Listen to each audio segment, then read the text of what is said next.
welcome to another edition of Two Steps Ahead Podcast. Two Steps Ahead Podcast encouraging you to take your passion, make it happen, let yourself be great. I'm Son Edom. Coming up on the show, education front and center, this time in the state of North Carolina. Also, Brittney Griner making her WNBA return after spending time in a Russian prison camp, and to the dismay of the coach, not a sellout. And dating, getting to know somebody, some questions that you might want to ask them. That's coming up on the show. But let's start out. Front and center, North Carolina Governor Cooper, Rory Cooper of North Carolina, has issued a state of an emergency over education. Now, what he's trying to do, now a state of emergency is usually declared with a hurricane, a pandemic, other natural disasters, or crisis events that take place. And usually what happens with a state of emergency is that a declaration will be made so that money from the federal government can be issued. California, wildfires, earthquakes, for example, governors have issued state of emergencies to allow federal help to come in. And so there is a purpose. But in this case, there really is no purpose. So why would he, Governor Cooper, have a state of emergency declaration? Well, he's trying to stop the state legislature from implementing a school choice bill that would allow for parents to use taxpayer dollars to send their children to a school of their choice, including private schools. Something that we are all too familiar with. A lot of states, a lot of teachers unions, a lot of teachers, a lot of different people not wanting kids to be taken out of the public schools, and we all know why. But for the state of a union, or for the state of emergency for the union, you would have, the president come out and make a declaration like we saw during the pandemic for the entire nation. And that came out and then was recently rescinded. Finally, Biden let it go. And then, of course, each state, the governors, will declare it. But in this case, a state of emergency over education. So what exactly does that mean, and what exactly did he say? Well, this is a portion of what he said when he came out to introduce his state of emergency over education. Hi, everybody. It's time to declare a state of emergency for public education in North Carolina. There's no executive order like with a hurricane or the pandemic, but it's no less important. It's clear that the Republican legislature is aiming to choke the life out of public education. I'm declaring this state of emergency because you need to know what's happening. If you care about public schools in North Carolina, it's time to take immediate action and tell them to stop the damage that will set back our schools for a generation. Here's what's happening in the next few weeks. Their private school voucher scheme will pour your tax money into private schools that are unaccountable to the public and can decide which students they want to keep out. They want to expand private school vouchers so that anyone, even a millionaire, can get taxpayer money for their children's private academy tuition. When kids leave public schools for private schools, the public schools lose hundreds of millions of dollars. You notice, first and foremost, the emphasis of his entire minute there was based on money.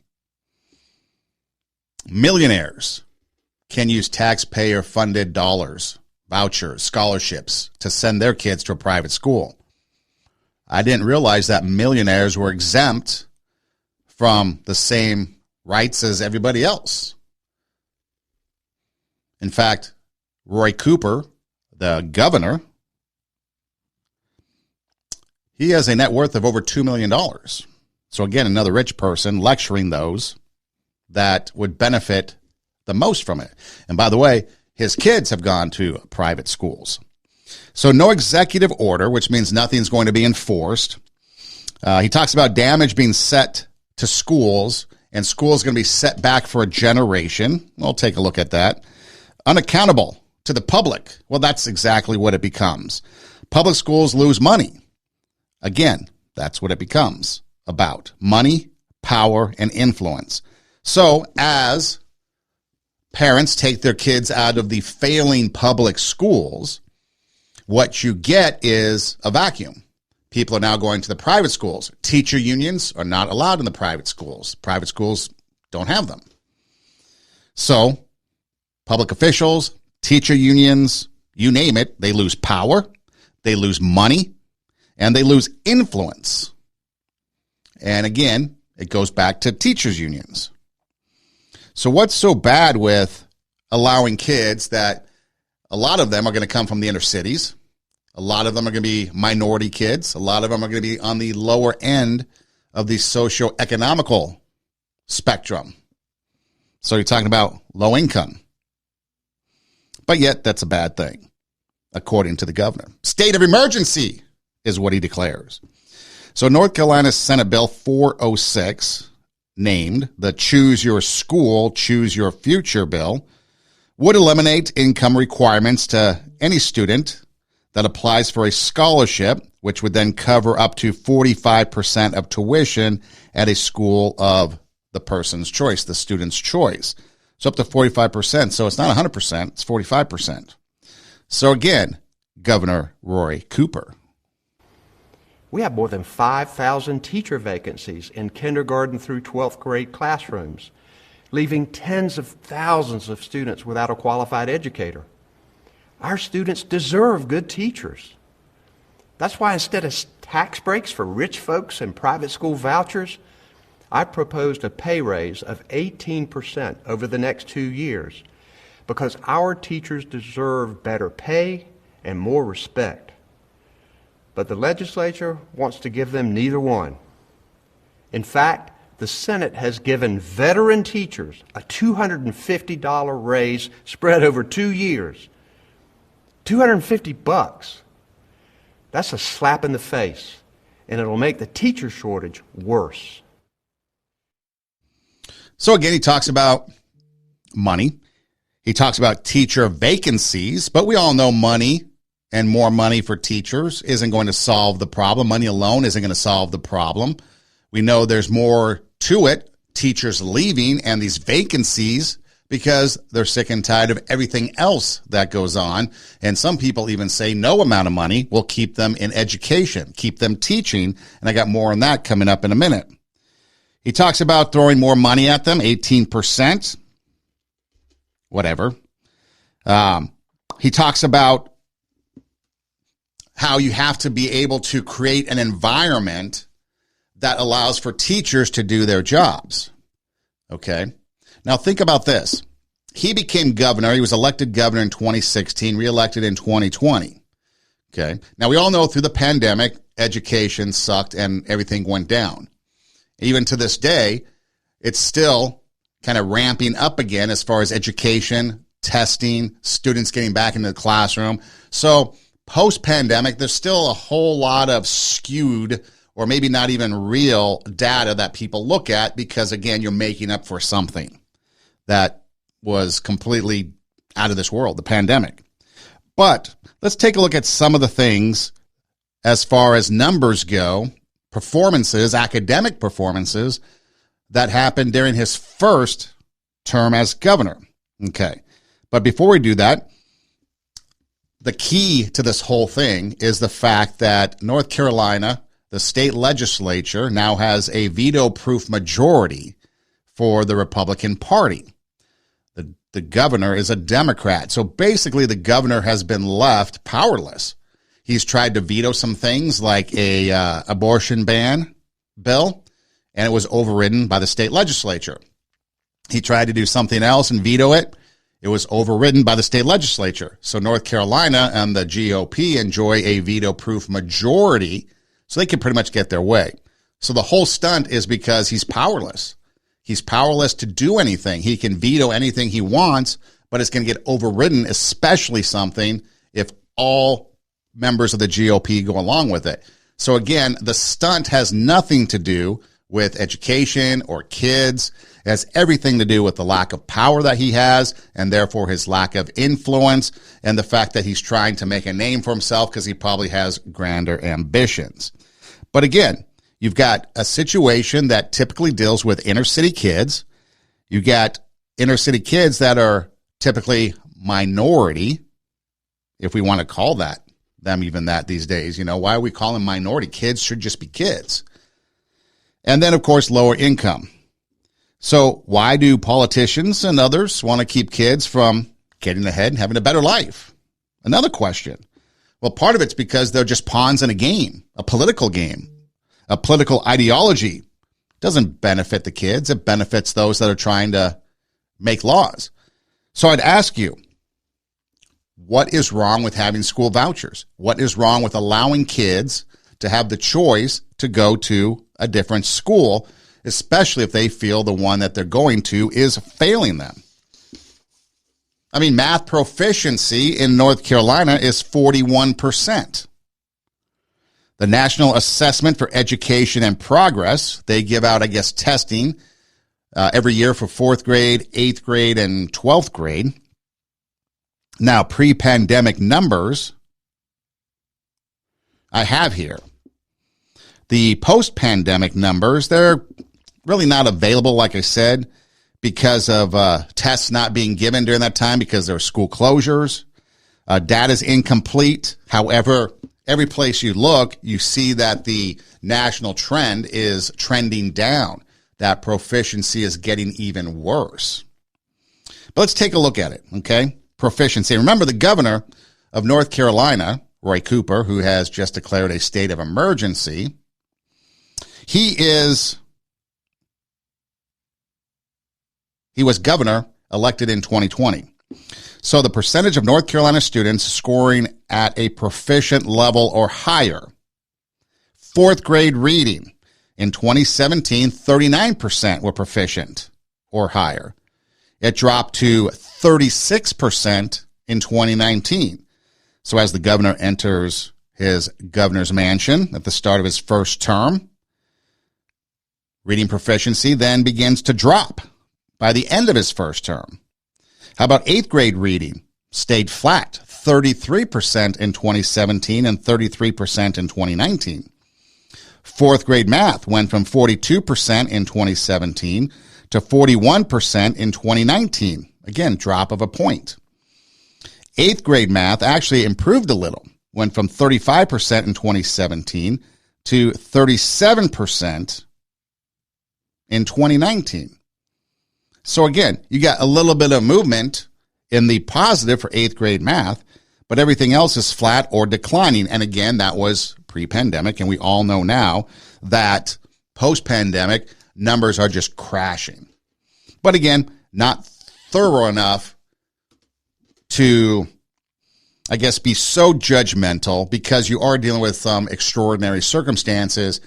But what are you going to do now to rebuild those proficiencies, to regain those proficiencies? And we're starting to get to the point now where we're getting into maybe a second to third full year in the next school year coming up of kids being back in school, depending on where you live. Now, again, Roy Cooper's estimated worth is about $2 million as of 2022. His primary source of income is from his father's law firm and as a politician, again, a lifelong politician. So as somebody who's been governor, now in his second term, if he really cared about schools and he really cared about education, he would have looked at these numbers and been like, we need to improve these. And he would have done that starting back in 2019. But because he's out of power, because he's facing any veto that he signs being rejected by the state legislature, he has to do something and declare a state of emergency. Again, I ask, why is it a bad thing for kids to be able to pick and choose schools when schools are failing them? Now, math proficiency as of February 23, 2023, so 2/23/23, the national math proficiency rate is 38%. That's almost 2 out of 3 kids failing math. So instead of focusing on math and reading, we're focused on drag queen story time, on transgender ideology, on gender-affirming surgeries for elementary school kids, young kids. Those are the things that we're focusing on in this country, not math proficiency, not reading proficiency, not educating our students, but all these other things. Why? You have to ask yourself why. What kind of nation does that to their future generation? Because on one hand, you're talking about we need to have save the planet. We need to adjust our living for climate change so that future generations can enjoy a planet, a healthy planet. But yet on the flip side, we're destroying our kids. So there will be no kids to enjoy a healthy planet because we're too busy aborting them. We're too busy changing their gender ideology, their gender, with puberty blockers and things like that. We're too busy destroying the next generation, so they're not going to be around to be able to enjoy anything that we do when it comes to saving the planet. The hypocrisy is there, and you can see it. Now, in 55 Chicago schools, the news report goes, not one student met grade level expectations in math or reading in the year 21-22. And that's according to Wire Points, a report. Out of 649 Chicago public schools, 22 schools had 0 students who met grade level expectations in reading, while no students were proficient in math in 33 schools. In 2019, scores were only slightly better. So again, a lot of this stuff you can't point to the pandemic and kids being out of school because it was happening before. And then the trend just got worse significantly. It took a deeper slide because of everything that went on for a couple of years.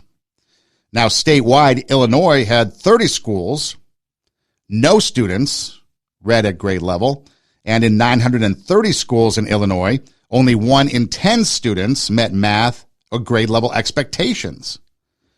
We are not educating our kids. What are we doing? And they're the ones that are supposed to take care of the older generation, our generation, when it comes for us to retire. So you have Chicago, you have Illinois, you have the nation, all below proficiency in math and reading. But yet, we probably lead the numbers that matter most. Students that identify as trans, students that identify as non-binary, students that identify as these certain woke columns, and therefore we're okay. Now, Maryland, the state of Maryland, has a math proficiency of 19%. So 8 out of 10 don't even know math. Baltimore, during that same time frame as Chicago and Illinois, they have 23 city schools have 0 students testing proficient in math in 2022. Out of 150 public schools, 23 schools had 0 students meet math at grade level expectations.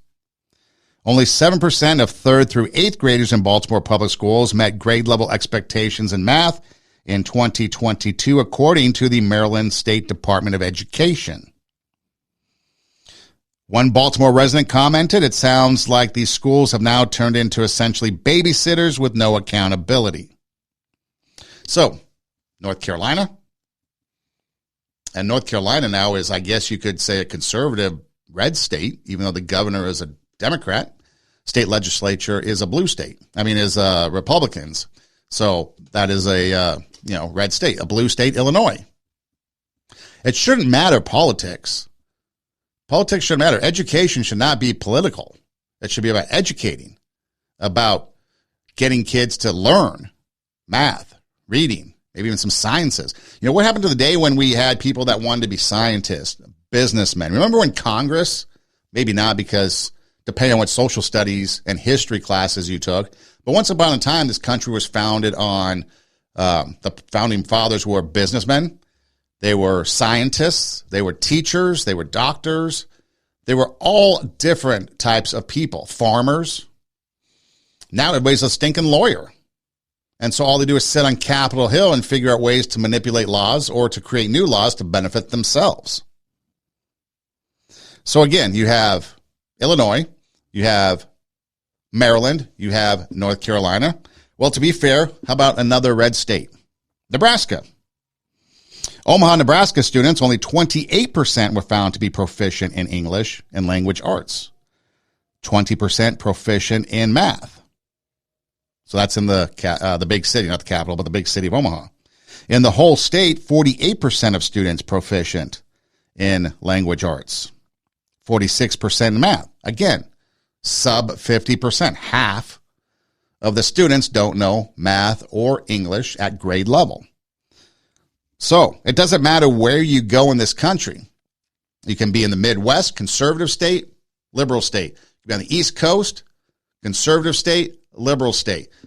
Don't even forget about the West Coast. We haven't even talked about it. One survey I saw said that California ranked as the absolute worst when it comes to education based on certain criteria. And that criteria included proficiency and then also included, teacher vacancies and a bunch of other stuff. But it doesn't matter where you look, education is down all across the board. Okay, we know that.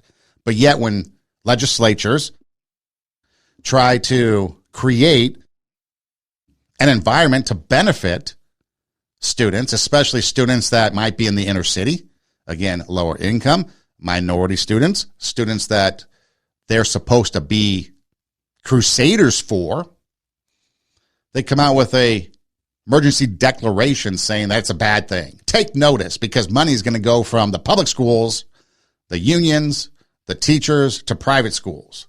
And that's a bad thing. Well, look at these numbers. What's the saying? If it ain't broke, don't fix it. Well, if it's broke, shouldn't you fix it? And by fixing it, don't you need to change it? There's the other saying. The definition of insanity is doing the same thing over and over, expecting a different result. If you're doing the same thing over and over and over, the exact same way, and kids are failing, maybe it's time to change.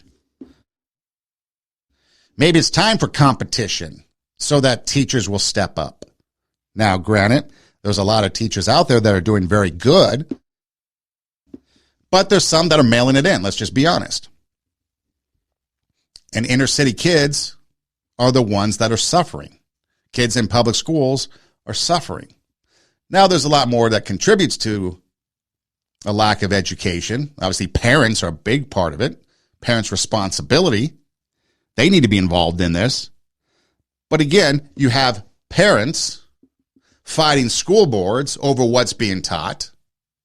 School boards want to implement curriculum that parents don't want. And yet we see the numbers where nobody's proficient at anything. You have a school board in Virginia, Loudoun County, withholding AP and other honors from students because they want to prevent the hurt feelings from the students that don't perform as well. And then you've got people saying that, oh, these kids are our kids. President Biden, Vice President Harris, and others are saying, oh, they're not your kids, they're our kids. They're our kids. Well, you're not treating your kids very well. By the way, they're not your kids. But again, when you look at this, nobody's treating the kids well. So parents need to step up. But again, we have a political divide in this country, and therefore nobody, especially those in elected positions, especially if you have a liberal mindset, don't want to help the kids. Now, there's a state senator, Michaela Cavanaugh, out of Omaha, a liberal Democrat. She went to Marion High School, a Catholic college prep school in Omaha. Now, she came out against school choice for Nebraska because she apparently likes her public school. Now, I know that most public schools in Omaha, high schools, whatever, great people trying to do great things, but there is a lack. There's a lack of teachers. There's a lack of support staff. There's a lack of everything. And that goes back to a lack of expectations for students, and students don't care, so therefore they're failing. But here is State Senator Michaela Cavanaugh of Omaha, all in with passion for the rights of trans people.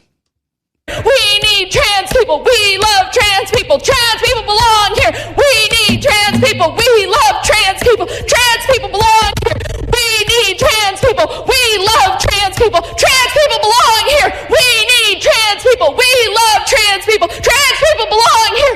We need trans people. We love trans people. Trans people belong here. We need trans people. We love trans people. Trans people belong here. We need trans people. We love trans people. Trans people belong here. We need trans people. She went on like that for 3 minutes in her public comments, or time to be on the microphone. Now, where's that passion when it comes to education? Where's that passion when we look at the numbers in your city of Omaha, Senator Kavanaugh, and we see that only 28% were found proficient in English, 20% in math? So if we want to be really honest and blunt, you can have trans people, but they're going to be dumb. They're not educated. They're not proficient. Now, on a side note, I don't understand why people who are pro-trans, such as Kavanaugh here, why they look at others that might be against the radicalization of an ideology that calls for the mutilation of kids. Why is it that you love trans, but people that are anti-destroying the trans people's lives against it? Hate them. Why do you say they hate them? Because again, I bring up the tattoo analogy. I know many adults got tattoos in their young adulthood life, and they have gone on to regret it. So again, how is somebody 8 and 9 years old who is told when to go to bed, who is told to eat their vegetables, who is told to go brush their teeth, at least you hope they're told these things by their parents, they're told when to stop talking in class, when they're told to go to recess, when they're told to go to lunch, when they're told to walk in the halls, when they're not old enough to do a number of things such as get a driver's license, vote, drink, own a gun, etc. So these very kids that can't do any of these things, yet supposedly they're old enough to change their gender. Tell me again where there's any logic, reason, or anything common sense related to that. It's not. It's a political ideology. And by the way, I believe it's Kavanaugh's kid, one of her kids, I believe is trans or somebody like that. There's a connection. So again, follow the money, follow the trail, and you'll see that it's a political ideology that only benefits the people. It doesn't benefit the kids. It doesn't benefit anything. So again, where's that passion, Kavanaugh, for education? Because the people in your city, the students in your city, 8 out of 10 on the average aren't proficient in English or math. So in the end, politicians like Governor Cooper, state senator from Nebraska, Michaela Kavanaugh, they don't care about your child's education. It's all stunts and ploys. They only care about that woke ideology, that social ideology that ultimately hurts kids because it doesn't make them smarter, so they can't get into to college. They can't get an education. They can't get a better life. And without a college education, without a high school, let's start without a high school education, there are a lot of jobs you can't even do without a high school education. Truck driving, over-the-road truck driving, now a lot of companies are requiring a GED or high school graduation diploma. Construction, a lot of people are requiring high school level education, diploma, GED. So there's no, I'm going to drop out and go do something. No. A high school education is becoming the minimum standard for a lot of companies. But yet we don't educate our kids. So not only are we going to have a problem with a bunch of uneducated adults, they're going to be unemployable. So they're only interested, these politicians, in money, power, influence, and they will do anything and everything, whatever it takes, to serve their agenda and feed that eternal lust for self that they possess, they have inside them.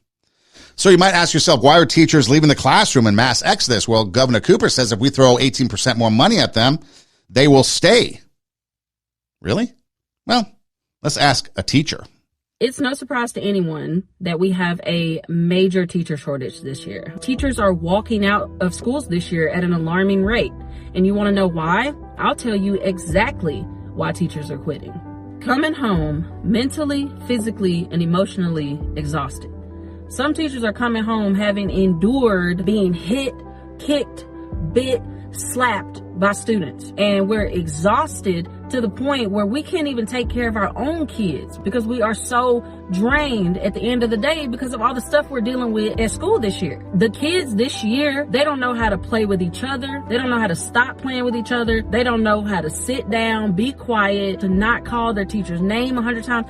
We have had to reacclimate them to being in school again. Some of them haven't been in school for 2 years. I don't understand why we're just picking back up business as usual. We are absolutely dog tired and exhausted. We have to do something because what we're doing is not working.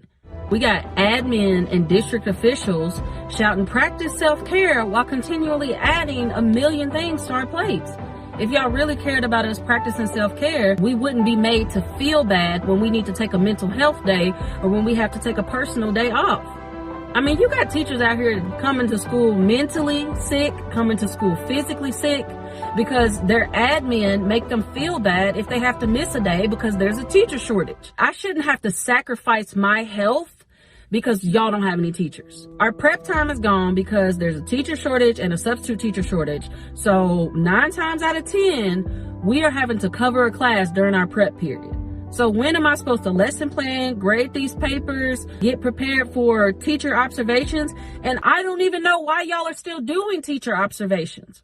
We've got kids missing an entire class period, missing the first part of class because they didn't have a bus driver to come pick them up because of the bus driver shortage. We got kids missing class, and we got parents that are upset with us as their teacher that they weren't in class. I can't control that they didn't have a bus driver to come pick them up. But all of these shortages, they are affecting these students' education this year. How do you expect us to teach and get our kids on grade level when half of our class is late because they didn't have a bus driver? And last but not least, teacher pay. Now more than ever, teachers are looking for a way to leave education. Like exit stage left immediately. The situation is that dire.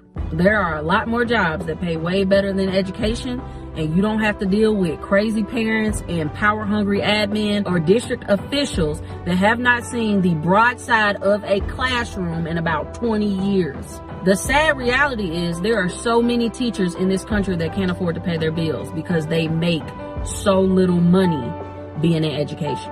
I mean, the amount of teachers that have to work a second job just to be able to pay their bills, astronomical. So a lot of teachers are starting to realize the pay plus the amount of stress that we have to deal with, not worth it anymore. It's not worth it anymore. So Roy Cooper, you can throw 18% more money at them, but that doesn't solve other problems such as bad parents, administrators, district officials that cause so much problem for these teachers that teachers can probably go make more money than the 18% you're offering and not deal with all the headaches that come with what this teacher just said. And nothing has changed since she made that video. It goes on and on and on. So yeah, again, tell me where, Cooper, North Carolina governor, a state of emergency because you have no control, no power anymore because the veto-proof majority want to incorporate a change at the academic level and allow people to choose what school they go to. You want to talk about systemic failure in an institution, it's education. Again, there's good teachers, good school districts, good principals, good everybody. Not one size fits all. We talk about that. But on a whole, look at the numbers. Maryland, Nebraska, Illinois, North Carolina. Look at any state and you'll see proficiency levels way down, and it's a systemic problem that needs to be changed.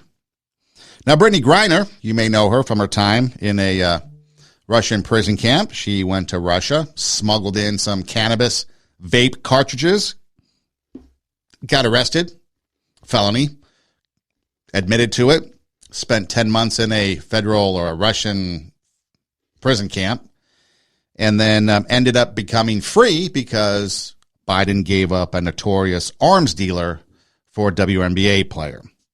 So she's back, and the Phoenix Mercury play the LA Sparks in Los Angeles at the Crypto.co, formerly known as Staples Center. Over 10,000 people showed up, but Phoenix coach wondered why it wasn't a sellout. I mean, it was great, but like honestly, come on, LA. Like we didn't sell out the arena for BG. Like I expected more, to be honest, right? Like it was great, it was loud, but how was it not a sellout? How was it not a sellout? But how was it not a sellout? Let's take a look at that. First off, in your mind, BG, as you call her, is probably more of a hero to you than other people. But that's objective, I guess you can say. But why wasn't it a sellout? Well, first of all, the WNBA last year averaged about 5,700 people.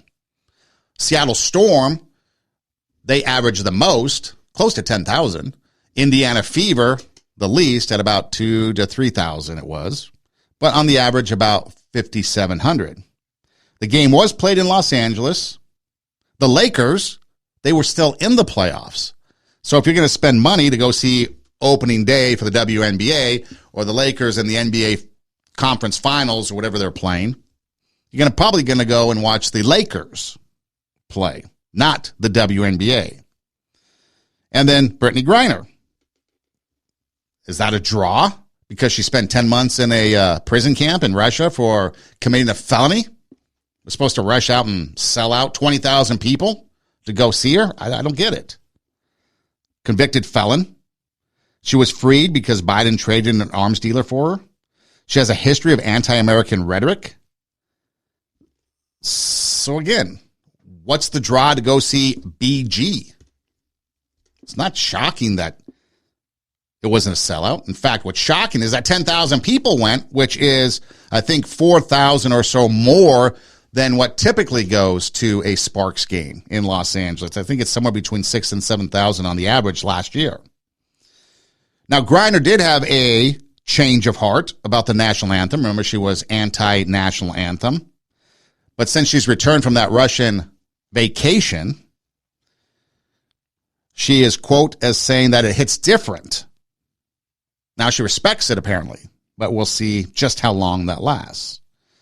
But again, why would the world stop to see BG, Brittney Griner, just because she was in a Russian prison camp for crimes she committed and admitted to? Doesn't mean she's a hero. So, heroes. Heroes, my dad, a hero. He fought and served his country, awarded the Silver Star for actions that saved the lives of people, not even in his platoon. And here he is describing the events that kind of led up to that. Yeah, I did not know that I was going to be getting the Silver Star. And actually, when I was informed by the company commander, Captain Theologist, who was an excellent company commander, he said that the first platoon on the February 14th, Valentine's Day, when I had come up to help them get out of the ambush, because when I came up to their location, most of them were just trying to find cover and stay underneath. And so I was able to get up there and mainly get the squad leaders, everything directed as to what they had to do and how they had to get their men, positioned and fighting back. And so the company commander had told me that it was the first platoon that had suggested I be nominated for that. I will just mention this. My RTO, who was with me there the whole time, a young soldier, excellent soldier, always right by my side with the phone because he carried the phone. Like that day, he did not move up to the first platoon and back to my position with me at all. At the end of the day, he apologized. He came to me and said there was just no way I could do it, that the bullets were just flying by your feet every time you were running up there and running back, and he was just kind of frozen spot, but that was fine. So anyway, so it was the first platoon, my understanding, that asked the company commander if I could be nominated for it. So the first platoon, which I believe lost their lieutenant, so they were kind of leaderless in a way. but under heavy fire. So my father advancing to the first platoon, bullets all around, according to his radio man. So his radio man was frozen, and communication is huge. The radio man has to be with the lieutenant because they have to communicate with whomever they're communicating with. He was frozen because of the bullets that were bouncing around my dad's feet. Okay, that's heroic. That is a hero. Saving the lives, and then the other platoon is the one that put in for him to get the Silver Star. Okay, that is heroic. Spending time in a prison camp in Russia for bringing cannabis into a country, not. Other heroes, mothers and fathers who are there for their kids, heroes. First responders on a daily basis, making it so you and I can be safe, healthy, be in a secure environment in this world, which is becoming more and more difficult with more and more radical ideology being implemented, defund police, etc. Just watch the news. You see it all the time. New York City, Chicago, LA, San Francisco, ripe with crime to the point that businesses are shutting down, leaving, to the point where people, citizens, are leaving in exodus from those cities. What about grandparents and other family members who show up for their family in one way or another? Being there for them, going to kids' events, babysitting, you name it. What about other people in the community who volunteer? Maybe something like a Special Olympics, maybe after-school programs. Maybe they're in the mentor programs, big brother, big sister. Maybe they take care of like elderly care. Maybe they're feeding the homeless. You know, people like that, unsung heroes in our community that are out helping others, and they're not looking for the glory. They're not looking to be praised. They're doing it because their heart, compassion, empathy. They understand that these people need assistance and want to be there and provide them a quality of life as best they can. Or if you want to name famous people, what about Martin Luther King Jr.? Civil rights, lost his life because of that. Or Jackie Robinson enduring all kinds of racism to break the color barrier for Major League Baseball. Neil Armstrong. If you ever heard or read about Neil Armstrong, sure, you know he was the first man to walk on the moon, but how did that come about? How did he get to become that person? What about someone like Abraham Lincoln, freeing the slaves, Emancipation Proclamation? What about others that have truly done things to help this country? And like I mentioned earlier, where are the people that want to be the scientists, the inventors, the next Beethoven, Bach, whatever, Picasso, Michelangelo? We don't get those anymore because we're not focusing on those things. Society doesn't elevate those people. It's the celebrities. It's the athletes. It's the influencers on social media. It's the trans ideology. It's the LGBT. Those are the type of heroes that people look to, but yet it does nothing for our country. So again, I have to ask yourself, or ask myself, what is your definition of a hero? Who are your heroes? And would you go see BG just because her coach says it should be a sellout? Would you rather go talk to somebody or be a part of somebody that actually did something, like my father, like any number of these people that I mentioned? It makes a world of difference who you spend your time with and who you elevate, not as someone that's better than you, but you elevate them because you recognize a greatness in them that they did. I mean, could you imagine the lives of soldiers that might not be here had my dad not taken action? Makes you wonder. Or other people that are in similar situations as him. I mean, you probably know many people from military or police, Afghanistan, more modern wars that we were in for the last 20 years that did brave things. Pat Tillman comes to mind as an American hero, giving up the NFL and its riches and glory to go serve his country and give his life. Those are the type of people that are heroes. So last time, on our last podcast, we talked about some dating things. Got some interesting feedback. But we talked about things like, ghosting, cookie jarring, I guess is now a term used if you have like a side chick or a side dude, you're dating somebody, but, you want to have a side piece, I guess, as they call it. So you dip your hand in the cookie jar every once in a while, get a little snack on the side. They talked about things like paper clipping. There was ghosting. There was a couple other things. It's in episode 163 if you want to go back and listen to it. It's toward the end of the show. It's kind of amusing. But from that, I thought, okay, well, let's move in that direction a little bit more. Okay. So when it comes to dating, if you survive the ghosting, if you survive the paper clipping, if you survive the cookie jarring, if you survive all that stuff, and let's say you actually meet somebody that you're kind of interested in and you've gotten through all that initial nonsense and now you're like, okay, let's kind of start moving forward on this thing. Here, according to, it was a mom's website. I forget the name of the website, but it was a mother's-based website. So I think these questions might come from a female perspective.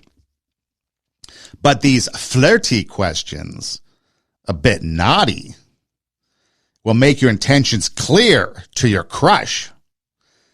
So if you feel they are comfortable with these questions, then go ahead and ask them. So you have a crush on somebody. I would imagine maybe they're crushing on you too. But here's some questions. Like the first one they suggest is, who's your first crush? I guess I would have to answer, does elementary school count? I mean, didn't we all have a crush on somebody in elementary school? Didn't everybody have a Becky in elementary school? Or Gina? Maybe not. Another question. What are you looking for in a partner? Boring. Why would you want to ask that? I know it's important, but come on. Be a little bit more creative. I remember one time I was in New Orleans. It was late at night, and I was hanging out in a jazz club off of Bourbon Street. I forget the exact street, but they had moved the jazz clubs, and there was somebody who was working the club, and she was like, hey, do you want to come hang out with a bunch of us after hours? Because we go to this 24-hour diner, do some winding down. But yeah, I'll go check it out with you guys. Meet some of the local flavor. And so when we were talking, we were having this discussion, and one of the questions came up was, if you could bring somebody other than a family member or a close friend back from the dead, like maybe a famous person or something, who would it be? And so we had that discussion. Another one was like, if you could give advice to somebody, anybody, who would it be? Some of those type of questions. If you were going to be in a band with a musician, what would your musician lineup be? With famous musicians. It could be anybody, dead or alive. And so there was a lot of music because, New Orleans is a music city. But it was interesting. It was fun. And you got to know people with these fun, interesting conversations. So instead of what are you looking for in a partner, maybe come up with something like if you were able to describe your partner using a famous person, who would it be? What characteristics? Something like that. Another one, kind of juvenile, but are you ticklish? Well, touch me, find out. Do I make you laugh? Well, if you ask me that question, I'd probably have to answer, probably not. People know me, not really amused by others that much. Not in a bad way. It's just, it has to be really, really, really funny to make me laugh. Do you think about me before you go to sleep? Well, are you next to me or someplace else? What is your idea of a perfect date? That's the type of question that a lot of people ask, right? What's the best date you've been on? Well, ask me out. I'll take you. You'll find out for yourself. Or how about this one? Total like elementary school, junior high-ish. Do you like me as a friend or more? Check yes or no or maybe. Such a high school thing. That's why I think that, if I remember correctly, this came from a mom's site, female perspective. Which song would you dedicate to your boyfriend or girlfriend? So I believe it was my sophomore year. I was kind of seeing somebody who shall remain nameless. I just started kind of seeing him. In fact, it was an interesting story because I was sitting in the library at school and some random classmate, female, came up to me and said, hey, if you could date anybody or go out with anybody, who would it be? So I just threw out a name. And then a few minutes later, she came walking in, all smiles. I'm like, oh my goodness, what did I get myself into? And then I started thinking, was this like the perfect, like, happenstance. I just happened to mention a name that actually, of somebody that actually liked me. I mean, it was a bizarre situation. So anyways, we go out for a little bit. Obviously didn't work out. So as it's starting to wane, the relationship, and starting to end, she gives me a cassette tape back in the day and says, I believe it was listen to track 3. So I listened to track 3, and it's Bon Jovi, Living on a Prayer. That was my first exposure to the group. So I listened to the song, liked it, obviously, listened to the cassette, played the cassette over and over and over again. Finally, I decided, well, I'd probably better give it back. So I gave it back to her, and I said, yeah, I liked it. You should listen to track 2. If there's anything that you could ever go back and do, they say, if you could go back in time and do anything, redo anything, what would you do? This would probably be the moment. Okay? And I take it back. I think it was my junior year. Anyways, whatever. It was high school. And so I gave her the cassette tape back, and I said, you should listen to track 2. Bon Jovi, track 3, Living on a Prayer. Oh, we're halfway there, Living on a Prayer. Tommy and Gina, We Can Make It. Track 2, You Give Love a Bad Name. Yeah. Did not go over well, and I still had a couple years of high school left, and it was a smaller school. Yeah. So there you go. So make sure that you are cautious with the song that you pick. And then also, if you have a favorite song, maybe you don't want to introduce it into the relationship, because if it breaks up, then that song is associated with the breakup. Protect your music, people. Protect your music. Here's one that I think is kind of interesting. If they were to ask you, what do you think about my style? Well, it's very cosmopolitan with a splash of Vogue. What type of personality are you attracted to? Whatever. Now, as an adult, I guess it's anybody these days. I guess you really can't put adulthood on it. But it's been interesting because I've talked to people, and as you deal with people, especially people that date online, there's this standard, I guess, where women are looking for something more than sex, and guys, they're just looking to get laid. That's pretty much, from what I understand, online dating these days. Okay. So the question here, what turns you on? If a lady asks a guy what turns you on, that is basically sending them an invitation saying that you want to have sex with them. If you want to avoid that, don't ask that question. How would you like to be kissed? Again, women, don't ask guys those type of questions, anything to do with a sexual nature, because all they will hear is, oh, you want to have sex with me? That's not the question, but that's what they hear. Don't do it. And guys, don't ask the ladies how they want to be kissed. If it's going to happen, it's going to happen. If it's going to happen, she'll let you know it's going to happen. How would you describe a perfect kiss? Naturally, I'd respond, kiss me and find out. Duh. What's the most romantic thing you've done in your life? Too many to name. What kind of personality do you admire? Someone who doesn't ask endless amounts of questions? If you had a previous relationship, what made you happy in it? Okay, first of all, don't talk about previous relationships because, again, it ended. So whatever it was that was good wasn't good enough to keep it going. And second of all, you're going to probably end up trying to emulate that in some capacity because you're going to think, oh, that's what that person likes, therefore I'm going to try to do it. But guess what? That relationship ended. And again, nobody likes to talk about prior relationships.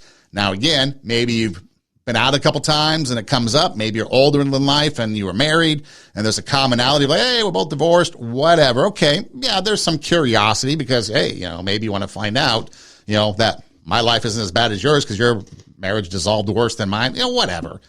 But again, don't ask about previous relationships because, again, these questions were based on you asking your crush or who you're crushing on these questions, don't ask, because they're going to come up. What if they blow your mind and they're like, and you ask them the question, say, who was your past relationship? How did it go? What was it? Yeah, we broke up, but I'm still not over her. Boom. You just crush yourself by asking that question because they haven't gotten over their crush yet. Their other crush, which isn't you. Don't ask about prior relationships. This one's a little funky. Do you have a fur toy you take to bed?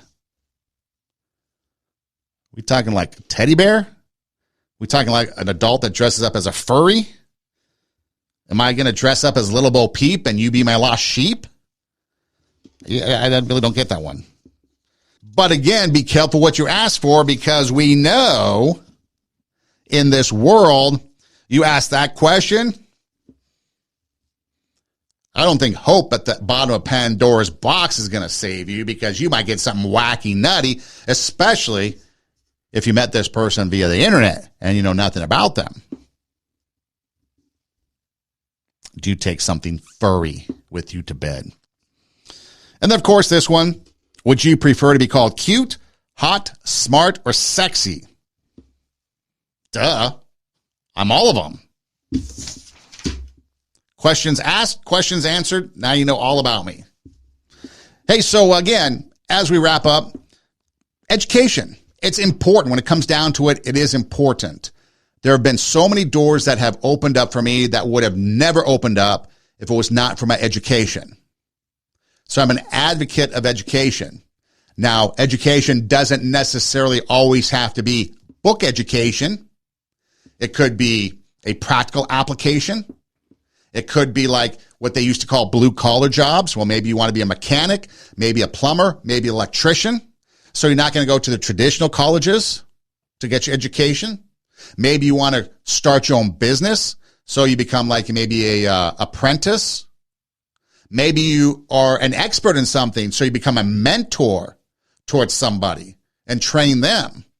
So there's a lot of different ways education can take place. But educate yourself. Go after it. It doesn't matter where you are in life. You can always improve yourself. You can always learn something. Raise the standard. Bring out your inner greatness so you can take your passion, make it happen, and let yourself be great.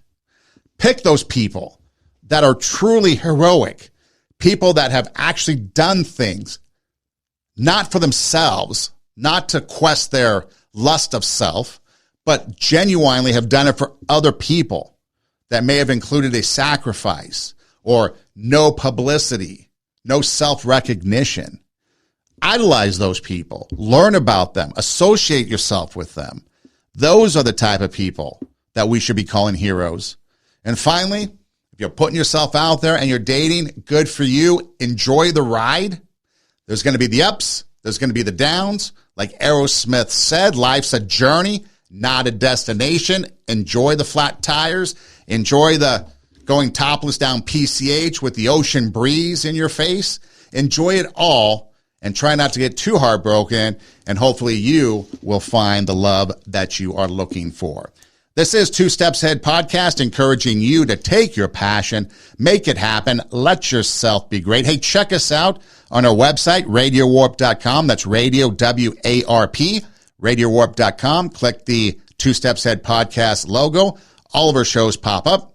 On that page, which is our Rumble page, you'll see an orange bar across it. You click on that. It takes you to our SoundCloud page, which is our audio-only edition. And from our SoundCloud page, you can actually download shows, take them with you on the go. You can listen anywhere you listen to podcasts, Spotify, Pandora, Apple Podcasts, Google Podcasts, everywhere. Instagram, TWO, Two Steps Ahead Podcast, and we pop up. And then basically TWO, Two Steps Ahead Podcast on the internet search, and we pop up. So we're pretty much easy to find, and we are everywhere. Hey, Siri, hey, Google, hey, Alexa, play TWO, Two Steps Ahead Podcast, and we pop up. Take your passion, make it happen, let yourself be great. I'm Son Edom, and until next time, God bless.